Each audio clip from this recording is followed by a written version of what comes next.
한국은행 금융통화위원회가 기준금리를 0.5%에서 0.75%로 전격 인상했습니다. 집값 상승과 가계빚 급증으로 금융 불균형이 심화된 게 배경으로 꼽힙니다. 한국은행이 추가적인 금리 인상을 시사하면서 코로나의 이자 폭탄을 떠안게 된 자영업자들의 시름도 깊어지고 있습니다. 특히 3곳 이상의 금융기관에서 대출을 받은 다중채무자들은 경기 불안의 뇌관이 될 것이란 우려가 커지고 있습니다. 대규모 환불 사태를 일으킨 머지포인트 사태에도 불구하고 비슷한 업체들이 버젓이 영업 중인 것으로 확인됐습니다. 금융감독원이 전수조사에 착수했습니다. 도용폰으로 비대면 신용카드 발급이 이뤄지면서 금융당국이 현황 파악에 나섰습니다. 비대면 카드 발급 절차에 있어 보완점은 없는지 살펴보겠다는 입장입니다. 여러분 안녕하십니까? 뉴스플러스 시작합니다. 코로나 발발과 함께 시작된 역대 최저금리가 종결을 맞았습니다. 한국은행이 오늘 기준금리를 0.25%포인트 인상하고 올해 경제 성장률 전망을 기존과 같은 4%로 유지했습니다. 보도에 강미선 기자입니다. 한국은행이 기준금리를 0.25%포인트 인상했습니다. 2018년 11월 이후 2년 9개월 만입니다. 오늘 금융통화위원회는 한국은행 기준금리를 0.5%에서 0.75%로 인상 결정을 했습니다.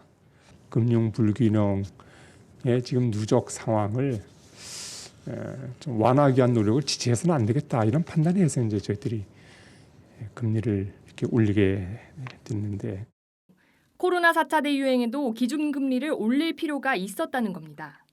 이 밖에도 소비와 수출 등이 서서히 회복세로 접어든 점이 금리 인상 이유로 꼽힙니다. 관건은 올해 내로 기준금리가 추가로 오를지 여부입니다. 미국 연방준비제도의 테이퍼링과 같은 대외적인 요인까지 겹친 상황. 이에 대해 이주열 총재는 기준금리 수준은 여전히 완화적이라면서 추가 인상 가능성을 열어뒀습니다. 우리가 금리를 이번에 올렸지만 지금의 금리 수준은 어떤 여러 가지 경우를 보더라도 여전히 완화적이다. 이런 걸 감안해 볼 때 금융 상황은 또 여전히 완화적이기 때문에 이번 금리 인상이 저희들 실물 경제에 부정적 영향을 준다고는 그렇게 생각하지 않습니다. 한은은 또 올해 경제 성장률 전망치를 기존과 같은 4.0% 수준으로 유지했습니다. 다만 원유와 원자재 가격 상승 등으로 소비자 물가 상승률 전망치는 0.3%포인트 높였습니다. 한국경제TV 강미선입니다. 네, 이번 기준금리 인상이 우리 경제에 미칠 영향들 분야별로 좀 더 자세히 짚어드리겠습니다. 정치경제부 조현석 세종주재 기자 화상으로 연결되어 있습니다. 조 기자, 지금 이 코로나 이후 아시아 주요국 가운데 우리가 가장 먼저 금리를 올렸습니다. 금리가 앞으로 추가로 더 오를까 관심들이 많은데 어떻습니까? 네, 말씀하신 대로 한국은행이 기준금리를 인상하면서 이제 관심은 앞으로 얼마나 더 올릴지 또 그 인상폭, 속도가 얼마나 될지일 겁니다. 올해는 10월과 11월 이렇게 두 차례 금융통화위원회가 남았는데요. 급격한 속도와 폭은 아니겠지만 시장에선 내년 3월인 대통령 선거와 한국은행 총재의 임기 등을 고려하면 연내 한 차례 정도 더 올릴 수 있다 이런 관측이 나오고 있습니다. 이후 새 정부에서 한 차례 더 올리는 점진적 대응을 예상하는데요. 코로나19 변수가 있긴 합니다만 그동안 경기 방어 차원에서 막대한 유동성을 공급하기 위해서 통화당국이 주도한 초저금리 시대는 이제 막을 내리게 됐다 이런 평가가 나오고 있습니다. 예, 그렇다면 우려되는 게 가계빚이 지금 1,800조 원까지 불어난 상황 아닙니까? 이 상황에서 금리가 오른 건데 빚이 많은 분들은 앞으로 이자 부담이 얼마나 늘게 될까요? 네, 실제 1년 새 주요 시중은행은 대출금리를 1%포인트나 올렸습니다. 선반영이 된 거지만 그렇다 해도 최근 금융당국이 은행의 대출을 줄이라고 압력을 가하는 상황이고 기준금리까지 올랐으니 이제 대출금리 인상 속도는 더 가팔라질 가능성이 커 보입니다. 문제는 가계대출의 80% 이상은 변동금리라서 금리가 오르면 고스란히 이자 부담이 늘어나는 구조라는 데 있습니다. 단순 계산하면 금리가 0.25%포인트만 올라도 이자는 3조 1천억 원이 불어나게 됩니다. 한국은행 자료도 있는데요. 개인 대출금리가 1%포인트 오를 때 전체 가계대출 이자는 11조 8천억 원, 코로나19로 어려운 자영업자의 이자 부담도 5조 2천억 원이 커집니다. 지난해 말 기준이니까 올 들어 늘어난 대출을 반영하면 이자 부담 규모는 더 늘었을 겁니다. 단순 계산으로 봐도 이자만 3조 원씩 더 낸다라고 한다면 그만큼 소비가 줄어들 우려도 있겠습니다. 성장에는 악영향 아닐까요? 네, 이주열 한국은행 총재는 기준금리를 올려도 아직 완화적 통화 정책이다. 경제 주체들이 이자를 부담할 능력이 있다. 이렇게 평가했습니다. 이 총재의 기대처럼 경제 주체들이 이자를 감당하고 또 빚을 줄이면 되는데 만약 그럴 수 없는 한계 상황이거나 또는 소비를 줄여가며 이자 부담을 견디게 된다면 얘기는 달라질 수 있습니다.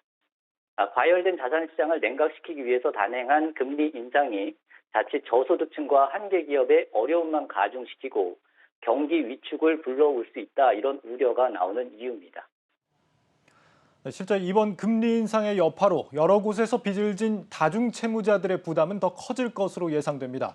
이런 채무가 자칫 부실화될 경우 우리 경제를 흔드는 뇌관이 될 수 있다는 우려도 나옵니다. 전민정 기자입니다.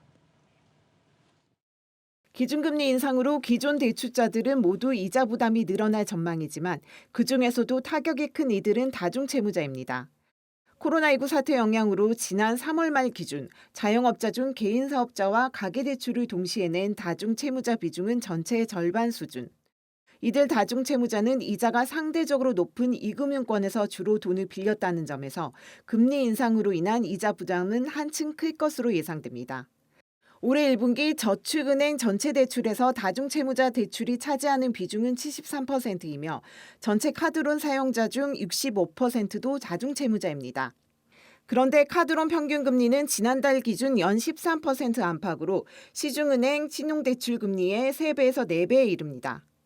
문제는 금융당국이 카드론 한도 조익에 나서는 등 제2금융권의 대출 절벽이 현실화된 상황에서 금리 인상까지 겹칠 경우 다중채무자의 돈줄이 끊길 수 있다는 겁니다. 한국경제연구원에 따르면 가계대출 금리가 단기간에 1%포인트까지 상승할 경우 연체율은 최대 4배 수준으로 늘어날 것으로 전망되는데 과거 금리 상승 시기를 분석했을 때 이 기간 다중채무자 등 취약차주 연체율은 6.4%에서 8.4%로 2.0%포인트나 상승한 바 있습니다. 늘어난 이자 부담에 다중채무자의 연체가 늘어나 제도권 금융권에서 대출 돌려막기마저 막힐 경우 불법 사금융에 몰리거나 파산하는 취약계층은 더욱 늘어날 것으로 우려됩니다. 전문가들은 금리를 올렸을 때 취약계층의 부담이 더 커지는 만큼 금융당국 등 정부가 정책 대응에 시급이 나서야 한다고 입을 모읍니다. 이자를 더 많이 갚아야 되고요. 다중채무자는 더 어려움을 겪을 가능성이 있는데 특히 우리 카드론 쪽은 금방 갚아야 되는 거라서 단기 채무가 많고요. 금리 올라가면 아주 센시티브하게 반응할 가능성이 있고 미시 정책 같은 걸 좀 도입을 해보는 방법도 있을 것 같고요. 다중채무자들이 폭증하는 가계부채 부실화의 뇌관으로 떠오르면서 움츠러든 한국 경제 활력이 더욱 떨어질 수 있다는 경고음이 커지고 있습니다. 한국경제TV 전민정입니다. 코로나19 영업 제한으로 기초 체력이 바닥난 자영업자들에게는 이번 금리 인상이 또 다른 위기로 받아들여지고 있습니다. 소상공인들에 대한 대출 상환 유예 조치가 다음 달 끝이 나는 것도 이런 우려를 키우고 있습니다. 이어서 유호성 기자입니다. 지난달 뷰티샵을 개업한 정선미 씨는 기준금리가 올랐다는 소식에 가슴이 철렁 내려앉았습니다. 인테리어와 미용기기, 자재비로 사용하기 위해 대출로 끌어다 쓴 돈은 1억여 원. 기준금리 인상 여파로 대출금리가 치솟게 되면 당장 이자로 나가는 돈만 월 10만 원가량 늘어날 전망입니다. 지금 금리 인상 소식 듣고 좀 너무 걱정돼가지고 은행에 전화해서 물어봤더니 은행 대출 이자도 곧 그 기준금리 인상 영향을 받는다 하더라고요. 근데 지금 저희가 고정비로만 한 달에 거의 한 1,300만 원 정도가 나가고 있는데 거기에 은행 대출 이자까지 늘게 됐을 때 부담이 너무 커져서 문제는 정 씨처럼 대출로 사업을 연명하는 자영업자가 한둘이 아니라는 겁니다. 한국은행 발표에 따르면 올해 1분기 말 개인사업자 대출 잔액은 831조 8천억 원으로 사상 최대치를 기록했습니다. 코로나19에 따른 영업금지와 영업제한 타격을 회복할 새도 없이 기준금리 인상 여파가 겹치면서 자영업자 줄폐업으로 이어질 수 있다는 우려도 나오고 있습니다. 더군다나 이들이 주로 이용하는 2금융권의 금리는 1금융권보다 높아 기준금리 인상에 따른 충격이 더 클 것으로 전망됩니다. 코로나로 어려운 상황에서 지금 대출을 연명하고 있는 소상공인들에 대한 부담이 상당히 더할 수밖에 없다. 여기에 코로나19로 어려움을 겪는 자영업자 대상의 대출 만기 연장과 이자 상환 유예 조치가 오는 9월 종료되는 상황. 영업 제한의 대출 절벽, 금리 인상 3중고가 겹치며 자영업자들의 시름은 깊어지고 있습니다. 한국경제TV 유호성입니다. 계속해서 조현석 기자와 이야기 이어가겠습니다. 이렇게 우리 경제 주체들의 부담을 감수하면서까지 한국은행이 금리 정상화에 나선 건 부채 문제가 심각하다는 판단 때문입니다. 부동산 시장 과열을 막겠다라는 의지로 보이는데 실효성이 있을까요? 어떻습니까? 네, 먼저 가계대출이 왜 늘었는지 볼 필요가 있을 겁니다. 빚을 내서 주식이나 부동산에 투자한 수요도 크지만 앞서 리포트에서도 전해드린 대로 코로나19로 인한 생활고 또 가계 운영자금 등 불필요한 자금 수요도 많습니다. 또 금리가 올라도 부동산 가격이 더 오를 거다 이런 기대감이 큰 투자 수요도 상당한 상황입니다. 그래서 금리가 오르면 자산 가격은 떨어지는 게 이론상 맞는데 현실은 좀 다를 수 있다 이런 분석이 제기됩니다. 실제 과거 금리 인상 시기에도 집값은 오르는 모습을 보였습니다. 좀 보면 1차 금리 인상기라고 할 수 있는 2005년부터 2007년까지 기준금리가 1.75%포인트 오르는 동안 집값은 14.2% 올랐고 2차와 3차 금리 인상기에도 비슷한 모습을 보였습니다. 이주열 한국은행 총재도 오늘 기자간담회에서 주택가격 오름세를 둔화시키는 효과가 있을 것으로 기대할 수 있다면서도 여러 가지 정부 정책이 같이 효과적으로 추진돼야 한다 이렇게 말했습니다. 금리 정책만으로 집값 잡는 데 한계가 있다는 것을 인정한 발언으로 풀이됩니다. 네, 그렇다면 실제 이번 금리 인상이 집값에 미치는 영향은 얼마나 될지 부동산 전문가들의 예상을 들어봤습니다. 김원규 기자입니다. 1,800조 원에 이르는 가계부채는 금리 인상의 주요 원인입니다. 부동산 호황은 이른바 영끌 대출을 받아 부동산 구매로 이어졌고 가계부채를 키운 측면이 큽니다. 그럼 금리 인상이 널뛰는 집값을 잡을 수 있을까요? 전문가들은 금리 인상이 현실화돼 대출을 많이 내서 집을 산 사람들의 이자 부담이 커지면서 매수세도 줄어들 것이라고 내다봤습니다. 그러나 단기적인 효과에 그칠 가능성이 높고 전반적인 부동산 시장을 안정시키기엔 미지수란 지적입니다. 0.25%의 단 한 차례 금리 인상만으로는 시장에 미치는 영향이 미미하기 때문입니다. 우리가 흔히 생각하는 주택담보대출이나 신용대출 같은 개인 대출의 수준에서는 대출액 자체가 몇억 원 수준에 불과합니다. 때문에 금리가 인상되더라도 그 결과는 매월 부담하는 이자액이 약간 늘어나는 정도에 그칩니다. 또 서울과 수도권 주택 수급 문제가 해결되지 않는 한 집값 상승 기조는 이어질 것이라는 진단도 나왔습니다. 실제 수도권 아파트값은 올 1월에서 7월까지 매달 1% 넘게 상승했는데 7개월 연속 상승은 사상 처음 있는 일입니다. 전세 수급 불안이나 대선 과정에서의 추가 상승 우려 때문에 계속 추격 매수를 하고 있는 상황이니까 이번 인상 정도로 투자 구매 심리가 단번에 꺾여서 가격 하향 움직임이 나타나기는 어렵죠. 여기에 앞서 부동산 관련 대출을 제한한 데다 금리 인상까지 겹치면서 M1 실수요자가 피해를 볼 것이란 지적도 나옵니다. 금융에서 금리가 인상되면 부동산 시장에 악영향을 미치지만 실수요자나 무주택자 금융 비용의 증가를 가져올 수 있습니다. 시장 안정화를 위해 단행된 금리 인상이 되레 내 집 마련을 위해 영끌로 대출을 받은 실수요자의 불안감만 가중시키고 있습니다. 한국경제TV 김원규입니다. 네, 하지만 다만 이번 기준금리 인상이 초저금리 시대가 끝났다. 앞으로 금리가 더 오를 수 있다. 이런 신호를 줬다는 점에서 의미가 있는 만큼 좀 지켜볼 필요가 있겠다는 의견도 없지 않습니다. 이주열 한국은행 총재 이번 기준금리 인상을 두고 첫 발을 뗀 것이라면서 추가 금리 인상을 시사했습니다. 네, 이렇게 이번 인상이 우리 경제 전반에 미칠 영향들을 들어봤는데 또 한 가지 주목해야 할 점이 지금 통화당국과 재정당국의 엇박자 논란입니다. 한국은행은 유동성을 줄이고 막상 재정당국은 내년에도 확장 재정, 초슈퍼 예산을 예고하고 있지 않습니까? 이런 엇박자 문제 어떻게 봐야겠습니까? 네, 말씀하신 대로 한국은행은 기준금리 인상으로 유동성 회수에 나섰는데 정부는 내년에 예산을 8%대 늘린 600조 원대로 편성하면서 확장 재정 추진하겠다는 입장을 고수하고 있습니다. 지난달에도 엇박자 논란이 불거지자 홍남기 부총리와 이주열 한국은행 총재가 긴급회동을 하면서 통화정책과 경제정책은 상호 보완해서 운영하는 거라며 공조를 강조하기도 했습니다. 문제는 한쪽에선 돈을 죄면서 한쪽에선 돈을 풀면 정책의 실효성이 떨어질 수 있다는 점입니다. 이런 점에서 엇박자 논란은 앞으로 좀 커질 전망입니다. 네, 조현석 기자와는 여기까지 함께하도록 하겠습니다. 잘 들었습니다.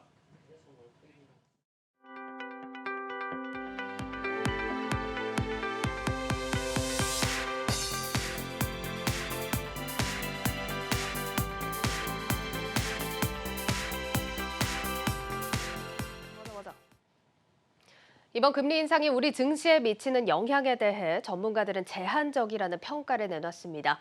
다만 앞으로 유동성 축소가 추가로 단행될 가능성이 높은 만큼 실적 안정성이 높은 종목에 눈을 돌릴 필요가 있다고 조언했습니다. 박혜린 기자의 리포트 전해드리겠습니다. 금리 인상 발표 직후 한 차례 출렁인 코스피. 이내 반등에 성공한 듯하더니 오후내 낙폭을 키워 결국 전거래일보다 0.58% 하락한 3,128.53포인트로 장을 마쳤습니다. 코스닥 지수는 오히려 0.26% 상승해 1,020선을 되찾았습니다. 증시 전문가들은 이번 금리 인상이 예견됐던 만큼 중장기적으로 주식시장에는 큰 영향을 주지 않을 것이라고 말합니다.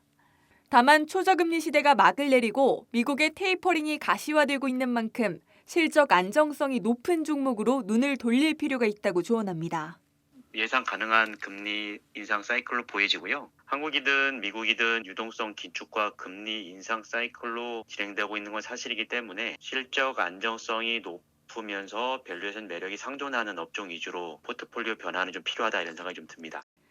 밸류에이션과 실적 매력이 뒷받침되는 반도체와 IT, 자동차 업종에 주목해야 한다는 분석입니다. 글로벌 전반의 경기 둔화 우려도 커지고 있는 만큼 경기 민감주보다는 성장주가 유리하다는 조언도 나옵니다. 시장 금리는 이미 올라와 있기 때문에 크게 영향은 없을 것 같습니다. 경기가 대단히 좋아서 금리를 올리는 게 아니고 비정상의 정상화 관점에서 통화 정책이 얘기가 되는 것 같아서요. 경기 민감주보다는 비즈니스 모델이 좋은 밸류에이션이 비싸더라도 그런 성장주 쪽이 조금 더 나아 보입니다. 이커머스라든가 바이오라든가 이런 쪽이. 오는 27일 열리는 잭슨홀 심포지엄에서 파월비 연방준비제도 의장이 테이퍼링에 대해 어떤 입장을 낼지도 초미의 관심사입니다. 연준이 테이퍼링이 끝난 이후 금리 인상을 검토한다는 입장을 수차례 밝힌 만큼 이번에 파월 의장이 테이퍼링의 시기와 속도에 대해 어떤 힌트를 내놓을지 전 세계 투자자들의 시선이 집중되고 있습니다. 한국경제TV 박혜린입니다. 산업계는 소비 심리 위축을 우려하고 있습니다. 관광과 항공 같은 서비스업은 물론 자동차 판매에도 악영향을 피할 수 없을 걸로 보이는데 경제단체들은 통화당국이 추가 금리 인상에 신중해달라고 당부했습니다. 임원식 기자입니다. 이번 금리 인상으로 가장 큰 타격이 예상되는 업종은 관광과 레저, 항공 등 서비스업입니다. 최근 회복세를 보이던 소비 심리가 또다시 얼어붙으면서 소비자들의 지갑이 다칠 거란 예상에서입니다. 실제로 관광 레저업의 경우 지난 1년 새 차입금이 51%나 늘면서 차입금 의존도가 8.4%포인트가량 급증했습니다. 코로나19 팬데믹으로 불거진 유동성 위기를 빚내서 근근히 버티는 상황인데 금리 인상으로 이자 비용이 더 커질 거란 얘기입니다. 부채 비중이 높은 항공업 또한 자금 조달 비용이 커지면서 부실이 더 심해질까 걱정입니다.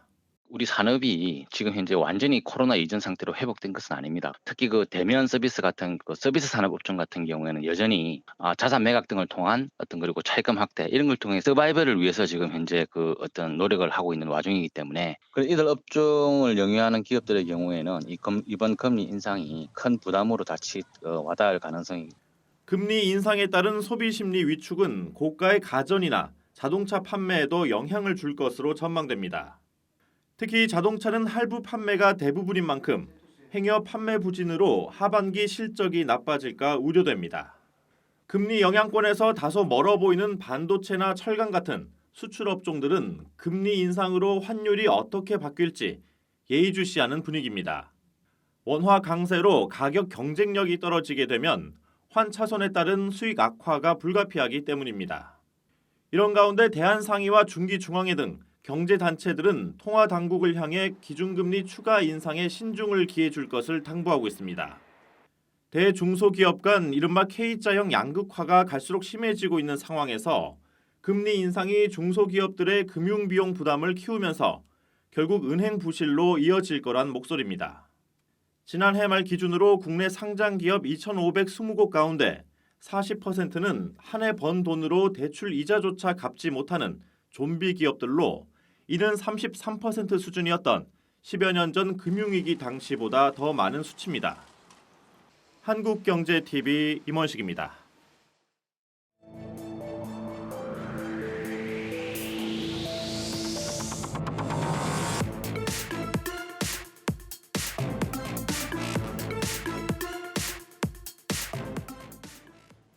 얼마 전 갑작스런 서비스 중단으로 100만 명의 가입자를 혼란에 빠뜨린 머지포인트 사태. 그런데 제2의 머지포인트 사태를 불러일으킬 수 있는 미등록 업체들이 지금도 버젓이 운영 중인 것으로 저희 한국경제TV 취재 결과 드러났습니다. 심지어 일부 업체에서는 벌써 비슷한 문제로 또 다른 소비자 피해가 발생한 것으로 파악됐습니다. 먼저 배성재 기자의 단독 보도입니다. 머지포인트보다 더 대박이다. 모바일 상품권을 발행 중인 A 업체의 광고 문구입니다. 이 업체가 발행한 5만 원 상품권의 할인율은 무려 24%. 무조건 20% 할인을 내세웠던 머지포인트보다 높습니다. 구매한 상품권은 이마트와 홈플러스, 음식점 등에서 사용할 수 있다고 안내되어 있습니다. 그러나 이곳 역시 머지플러스처럼 전자금융업자에 등록되어 있지 않은 건 마찬가지입니다. 상품권 구입 문의에는 개인 휴대폰 번호가 적혀 있습니다. 안내된 번호로 전화를 해봤습니다. 제한적이지만 아직 할인권 사용이 가능하다고 안내합니다. 네, 사용은 가능해요. 네, 근데 같은 곳에서도 예를 들어서 스타벅스 커피를 마실 때 지금은 스타벅스 한 잔밖에 안 돼요. 하루에 한 잔. 그런 식으로. 사실 이 업체는 이번 달 중순부터 대형마트 금액권 사용을 슬쩍 막았습니다. 일부 소비자들이 대형마트 상품권을 교환해달라며 항의 중인 모습도 포착됐습니다. 이처럼 전자금융업자로 등록하지 않고 모바일 상품권을 발행하고 판매하는 업체의 수는 금융당국도 파악이 쉽지 않을 만큼 그 숫자가 많습니다. 그렇다면 이들 업체가 어떻게 이렇게 싼 금액에 모바일 상품권을 판매할 수 있는 걸까? 과거 모바일 상품권 업체를 운영했던 경영자를 만났습니다. 할인 방법을 묻자 시차를 이용한 방식이라고 주장합니다. 보면은 시간차 공간차라는 게 있잖아요. 어깨에 10만 원짜리를 만약에 충전했다. 그거를 뭐 한 달 만에 쓰는 사람도 있고 2달 만에 쓰는 사람도 있고 아직도 한 번도 안 쓰는 사람도 있고 해서 이제 우리가 저 한강물에 물 흐르는 거하고 똑같은 거죠. 이용자 수만 많다면 이용자들의 충전금을 활용해 사업이 가능하다는 겁니다. 이제 카뱅도 마찬가지고 카카오도 마찬가지고 그 원가 개념을 따지는 게 아니고 얼마나 많은 사람들이 얼마나 자주 쓰느냐가 수익 모델이더라고요. 이렇게 되면 소비자와 음식점, 상품권사 모두 이익을 볼 수 있다는 주장입니다. 그러나 적은 자본금으로 운영되다 보니 이번 머지포인트와 같은 머지런 사태가 발생하면 대처할 방도가 없습니다. 실제로 한국경제TV가 취합한 모바일 상품권 대형업체들의 재무구조는 하나같이 취약했습니다. 매출 100억 원이 넘는 모바일 할인권 업체 B와 C의 경우 한 곳은 자본 잠식, 다른 한 곳은 부채 비율이 무려 91%에 달합니다. 티몬과 네이버의 상품권을 공급하는 D업체의 신용 등급은 주의를 요한다는 의미의 트리플 C+. 금융감독원은 이들 업체를 모두 조사 대상에 올린 것으로 확인됐습니다. 한국경제TV 배성재입니다. 네, 문제의 소지가 될 수 있는 업체들이 버젓이 영업 중인데 당국도 현재 이 사안을 들여다보고 있다고 합니다. 정치경제부 문성필 기자와 함께 현재 상황 좀 더 들여다보겠습니다. 문 기자, 당국이 현재 전수조사에 나선 상황이죠? 네, 맞습니다. 먼저 이 고승범 금융위원장 후보자 이야기를 잠깐 살펴봐야 될 것 같습니다. 네. 그 인사청문회 서면 답변서를 보면요. 머지포인트 사태는 금융당국 관할 범위 바깥의 규제 사각지대에서 발생한 디지털 범죄 행위다 이렇게 밝히고 있습니다. 검경 수사가 진행 중이고 아직 결론이 나지 않은 상황인데 범죄 행위라고 이야기할 정도로 금융당국에서는 굉장히 부정적으로 바라보고 있습니다. 예. 자, 금융당국의 시선은 모바일 상품권을 발급하는 업체들 전부로 향하고 있습니다. 현재 전수조사가 진행 중입니다. 이 모바일 상품권과 선불 전자지급 수단을 구분하기가 굉장히 애매하고 모호하기 때문인데요.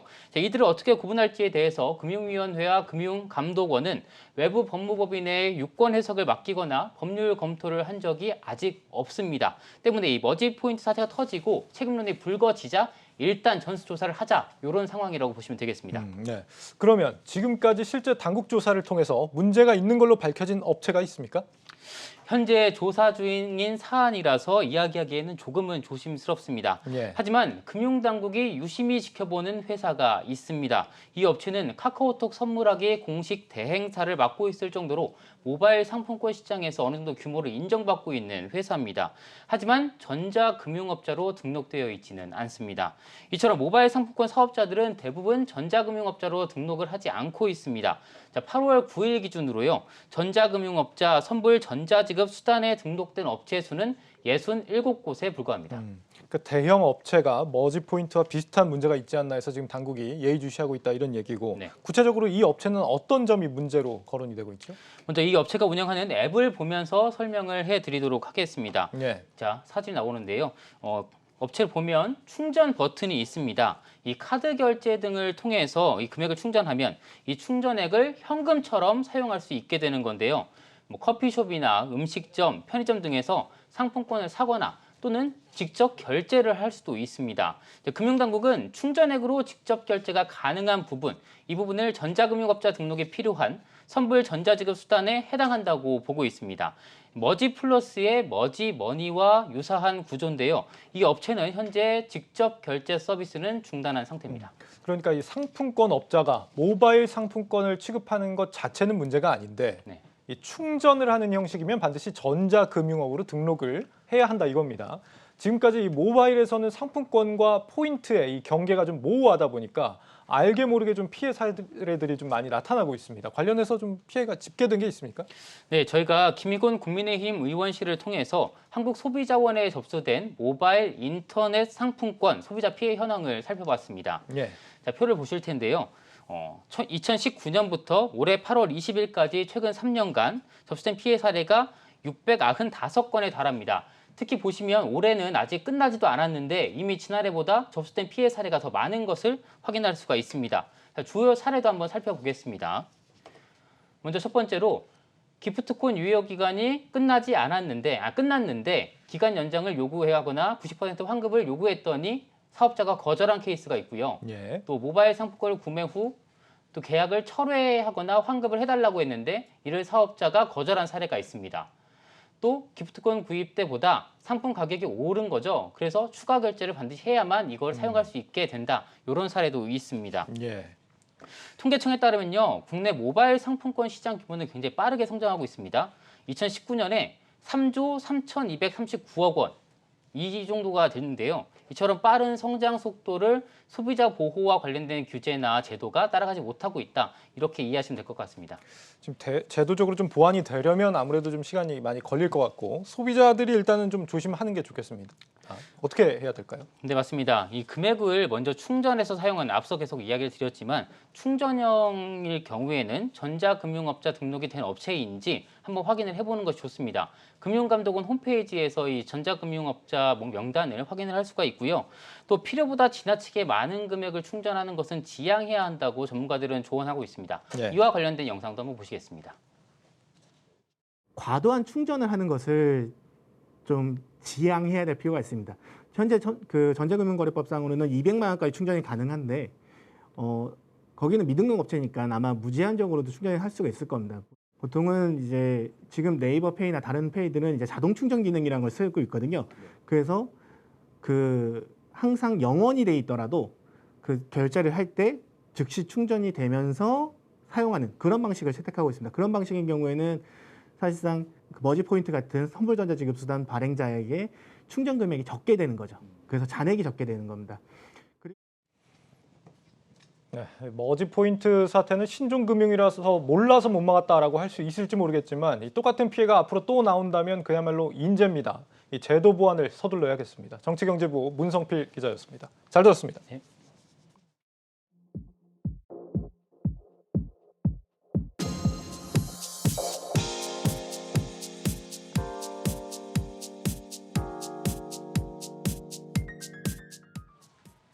문재인 대통령이 벤처 기업인들을 만나 세계 4대 벤처 강국 도약 지원을 약속했습니다. 정부는 스톡옵션과 벤처 투자 규제를 완화해 20년 만에 찾아온 벤처 붐을 더욱 활성화시키겠다는 방침입니다. 정원우 기자입니다. 문재인 대통령은 대한민국은 추격을 넘어 추월의 시대를 맞고 있다며 그 중심에 벤처기업이 있다고 강조했습니다. 이번 정부 유일한 신생부처인 중소벤처기업부를 통한 그간의 정책 효과를 확신하며 세계 4대 벤처 강국을 선언했습니다. 앞으로도 정부가 힘껏 뒷받침하겠습니다. 창업부터 성장, 회수와 재도전까지 촘촘히 지원하여 세계 4대 벤처 강국으로 확실하게 도약하겠습니다. 지난해 벤처 투자는 사상 최대를 기록했고 벤처기업의 고용 규모는 4대 그룹을 넘어섰습니다. 기업 가치 1조 원 이상의 유니콘 기업은 15개로 5배 늘었고 예비 유니콘 기업도 3배 이상 늘어났습니다. 정부 출범 이후 창업, 기술 예산 확대와 기업형 벤처 캐피탈 허용, 규제 샌드박스 신설 등 규제 완화의 효과가 뚜렷하게 드러났습니다. 코로나19로 엄중한 상황 속에서 문 대통령이 벤처기업인들을 만난 것도 20년 만에 찾아온 벤처붐을 더 확실히 지원하겠다는 의지입니다. 제2 벤처붐 분위기를 이어가기 위해 정부는 스톡옵션의 세금 부담을 낮추고 창업 투자 펀드 1조 원, 글로벌 벤처 펀드도 1조 원 추가 조성하기로 했습니다. IPO 일색이던 벤처 투자 회수 수단도 다양화하면서 벤처 생태계 강화에 나선다는 방침입니다. 이번 행사에는 부동산 정보 플랫폼 직방과 점자 스마트워치를 개발한 닷, 교육 플랫폼 클라썸 등 벤처 창업자들이 참석해 성공 사례를 예비 창업자들과 공유했습니다. 한국경제TV 정원우입니다. 도용폰으로 비대면 신용카드 발급 피해가 잇따르고 있다는 소식, 앞서 저희 한국경제TV가 전해드린 바 있습니다. 금융당국이 이와 관련해 각 카드사별 비대면 카드 발급 현황을 파악하고 나섰습니다. 발급 절차에 보완할 부분이 없는지 살펴보겠다는 겁니다. 장슬기 기자의 단독 보도입니다. 금융감독원이 카드사들의 비대면 카드 발급 현황 파악에 나섰습니다. 앞서 명의가 도용된 휴대폰으로 신용카드가 발급, 부정 사용된 사건이 발생한 데에 따른 겁니다. 금감원은 각 카드사별로 비대면 카드 발급 절차가 잘 이행되고 있는지, 본인 확인에 어떤 방안들이 활용되는지 살펴본다는 방침입니다. 이번 현황 파악을 통해 본인 확인을 할 수 있는 추가적인 보완 방안이 없는지도 검토하기로 했습니다. 앞서 명의가 도용된 휴대폰으로 비대면 카드를 발급받은 일당들은 해당 카드로 약 2천만 원어치의 휴대폰을 추가 구매, 현재 경찰 수사가 진행 중입니다. 해당 카드사 측은 결제 금액에 대해서는 청구 유예 조치를 취해 현재 고객 피해는 없는 상황이라고 밝혔습니다. 비대면 금융거래가 활성화되면서 휴대폰이 사실상 본인 확인의 역할을 대신하자 곳곳에서 명의도용 피해가 발생하고 있는 상황. 금융권은 본인 확인을 강화할 수 있는 보완책 마련도 중요하지만 무분별한 휴대폰 개통에 대한 대책도 병행돼야 한다고 토로합니다. 은행이나 카드사나 그 뒷부분에서 이제 비대면을 했을 때 어떤 취약한 점이 있다면 보완을 해야 되겠지만 좀 더 앞단에서 이제 이게 너무 쉽게 그 본인이 아닌 사람에게 개설이 되다 보니까 지금 같은 비대면 환경에서 지금 휴대폰이 거의 스마트폰이라는 게 거의 중심이 되고 있는데 사회적 변화로 비대면 거래가 늘고 있는 만큼 편의성과 보안 두 가지를 모두 잡을 수 있는 제도적 장치가 시급해 보입니다. 한국경제TV 장슬기입니다. 한 주당 가격이 50만 원을 웃도는 이른바 고가주가 올 들어 크게 늘었습니다.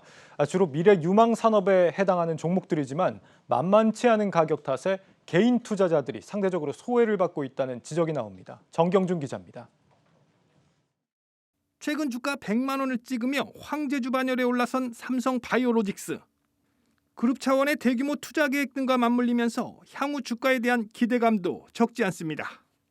그러나 한 주당 100만 원에 육박하는 주가는 개인 투자자들 입장에선 다소 부담스러운 수준입니다. 서너 주만 사놓으려고 해도 웬만한 회사원의 한 달치 월급과 맞먹는 규모입니다.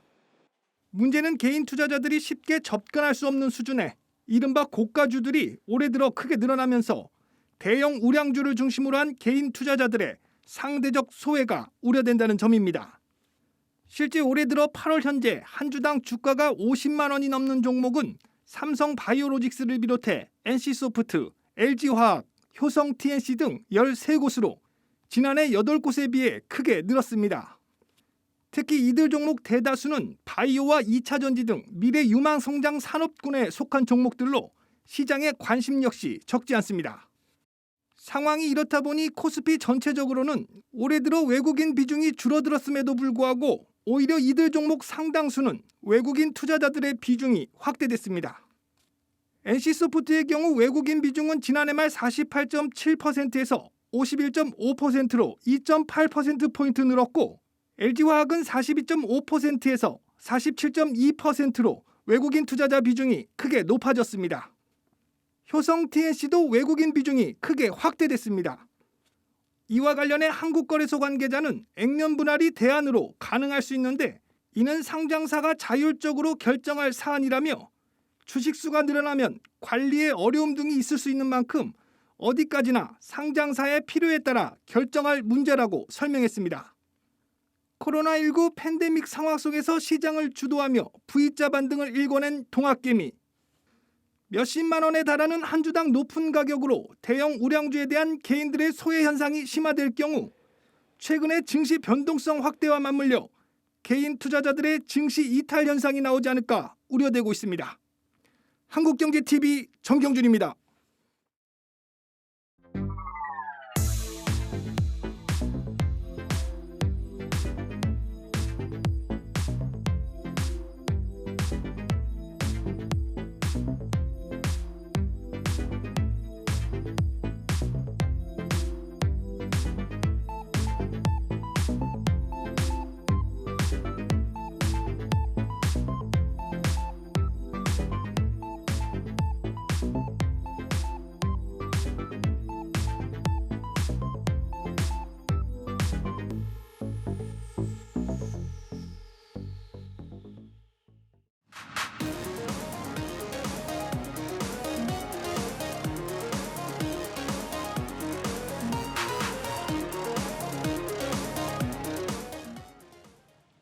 네, 증권가 소식 들어보는 여의도 레이더 시간입니다. 증권부 오민지 기자와 함께 하겠습니다. 오 기자 어서 오세요. 안녕하세요. 예, 오늘 금리 인상 때문에 정신이 없지만 네. 종목 소식도 준비를 해주셨다고 합니다. 이 카카오뱅크와 크래프톤 상장한 지 얼마 안 됐습니다. 이 두 종목이 벌써 다음 달에 코스피 200 편입될 가능성이 높게 점쳐진다고요? 네, 그렇습니다. 이 시장이 스포트라이트를 받으면서 상장을 했던 두 종목인데요. 카카오뱅크는 이달 6일, 크래프톤은 10일에 상장을 했습니다. 그 이후에 지금까지 또 양호한 주가 흐름을 보이고 있는데요. 유가증권 시장에서 존재감을 드러내는 종목으로 자리를 잡으면서 다음 주 중 이 두 종목이 코스피 200 지수에 편입될 것으로 예상되는 상황입니다. 예, 거의 상장하자마자 코스피 대표 종목으로 자리를 잡는다는 건데 코스피 200으로 편입이 되려면 일단 필요 충분 조건들이 있지 않습니까? 네, 맞습니다. 기준이 있는데요. 신규 상장 종목의 경우는 코스피 전체 보통주 종목 중에서 시가총액 상위 50위 이내에 들면 특례로 조기 편입이 가능합니다. 예. 이때 시가총액은 상장일로부터 15거래일 동안의 일평균을 기준으로 하는데요. 카카오뱅크와 크래프톤의 상장일 이후 일평균 시가총액은 각각 38조 6천억 원, 22조 3천억 원 규모입니다. 예. 이 시가총액 52 종목의 최근 15거래일 평균 시가총액이 7.4조 원 정도인데요. 카카오뱅크와 크래프톤은 이 기준을 여유 있게 넘어서고 있는 상황입니다. 예, 뭐 말씀해주신 기준대로라면 무리 없이 두 종목 다 편입이 될 것 같네요. 네, 이 지수 편입은 거의 확실시 되는 부분인데요. 문제는 이 지수 편입이 두 종목에 특히 그 주가에 어떻게 영향을 미칠지가 시장의 관심사입니다. 예, 뭐 지수 편입이라고 한다면 그래도 업계에서 대표성을 띈다는 건데 좋은 의미로 해석을 해도 되지 않을까요? 네, 일단 패시브 자금이 유입된다는 점에서는 긍정적이지만요. 그 예. 영향은 좀 미미할 것으로 예측이 됩니다.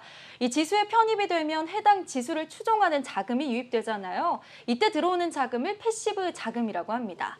ETF 등으로 패시브 자금을 좀 보수적으로 측정을 하면 15조 원 규모가 될 거고요. 예. 인덱스 펀드와 연기금 등 벤치마크 자산까지 포함하면 60조 원 정도로 추산이 됩니다. 이 자금들이 카뱅과 크래프톤의 코스피 200 편입 비중만큼 유입되는 겁니다. 그러면 15조에서 60조 사이로 또 책정이 될 거다 이렇게 예상이 나오고 있는 건데 비중이 중요하겠습니다. 예상치는 어떻게 됩니까? 이 카뱅과 크래프톤의 예상 편입 비중은 각각 1.09%, 1.06%입니다. 이 비중으로 예상 유입 강도를 한번 보면요. 패시브 자금이 15조 원이다. 이렇게 가정했을 때는 카뱅이 0.1배, 크래프톤이 0.2배가 되고요. 60조 원 자금 규모일 때는 0.3배, 0.8배로 예상이 됩니다. 이 사실상 크게 영향을 줄 것으로 보기는 어려운 상황이죠. 편입 자체는 좋은 소식이지만 강력하게 플러스 요인은 아니다. 이런 얘기로 좀 해석을 해보겠습니다. 자, 그럼 반대로 우려되는 리스크 요인들도 있을 것 같은데 어떤 게 거론되고 있습니까? 바로 이 공매도 대상이 된다는 점입니다. 지난 5월 3일부터 공매도가 일부 재개가 됐는데요. 코스피 200, 코스닥 150 종목은 공매도의 대상이 됩니다.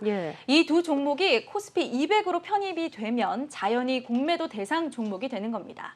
특히 상장 직전까지 또 공모가와 관련해서 고평가 논란이 있었잖아요. 그렇다 보니까 이 두 종목에 대해서 시장의 우려감이 있는 겁니다. 그렇습니다. 뭐 지금은 이 고평가 논란이 조금은 잠잠해졌다고 하더라도 상장 전이나 직후만 해도 지금 엄청 났었습니다.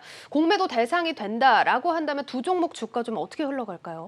실제로 포인트는 고평가가 맞냐 아닌가 이 부분이 중요합니다. 이 카카오뱅크를 보시면 주가 흐름이 상당히 양호한데요. 이 당초의 공모가가 39,000원이었습니다. 밴드 상단이 형성이 됐지만 지금 현재 카카오뱅크의 주가 흐름을 보면 공모가의 2배를 넘습니다. 이 상장 이후 카카오뱅크가 주가로 고평가 논란을 좀 잠식시켰다 이렇게 볼 수도 있겠는데요. 그래서 지금 현재 상황으로만 보면 공모 청약 당시 카카오뱅크에 대한 고평가 논란은 좀 사그라들었다 이렇게 볼 수 있겠습니다. 그렇군요. 증권가의 시각도 좀 궁금합니다. 카카오뱅크에 대해서 좀 리포트 나온 게 있습니까?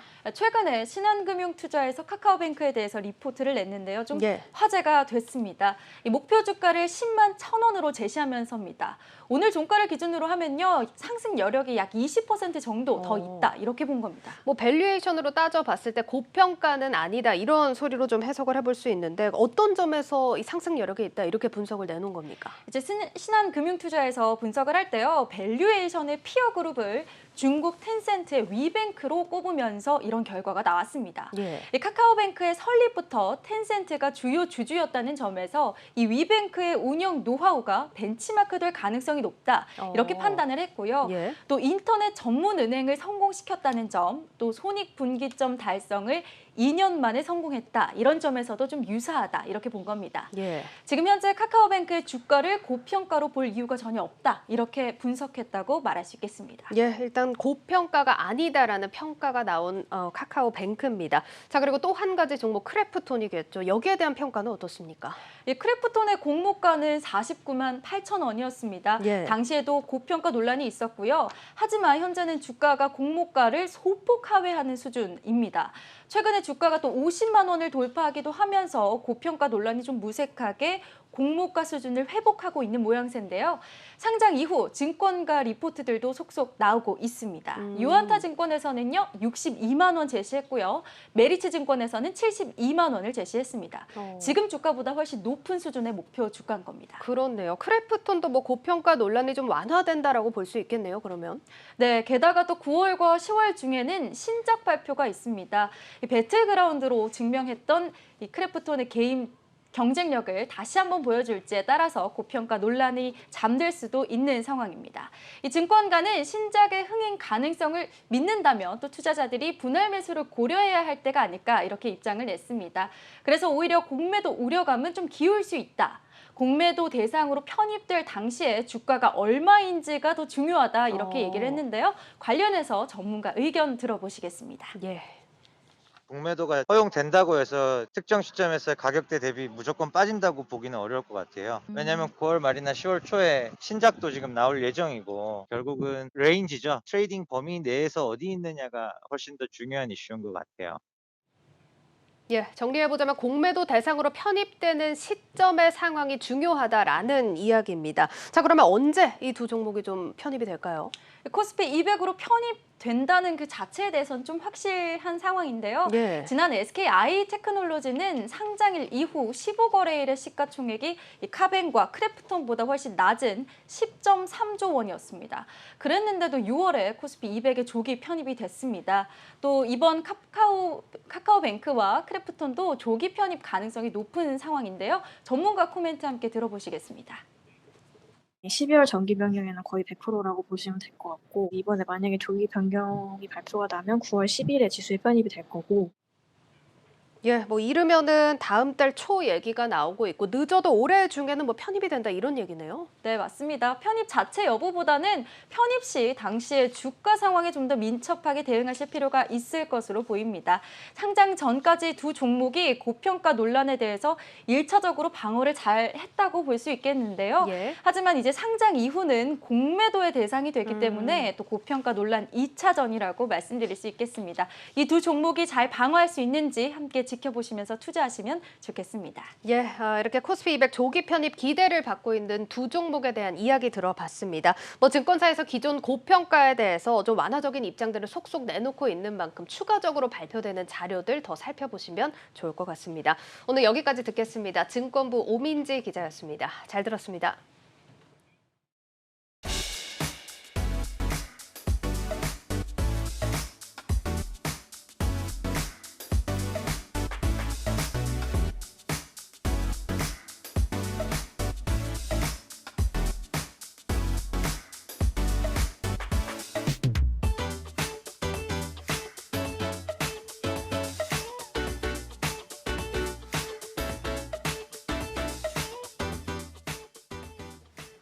오늘 금리 인상 소식에 많이들 좀 불안해하시는 분들 많으셨던 것 같은데 예. 황인커는 어땠습니까? 저도 지금 하루 종일 바쁠 만큼 금리 인상에 대해서 뭐 어떤 소식들이 나왔는지 계속해서 체크를 했는데 아마 투자자분들은 더 바쁜 하루를 보내셨을 것 같습니다. 네. 지금 뭐 분석이 나오는 거를 들어보면 금리 인상이 됨으로써 당연히 또 수혜를 받는 업종들이 있다 보니까 이 업종을 중심으로 외국인 매수세가 유입이 될 수 있다. 또 이런 얘기들이 나오는 만큼 저희와 함께 이 거시적인 전략 세워보시면 좋을 것 같습니다. 맞습니다.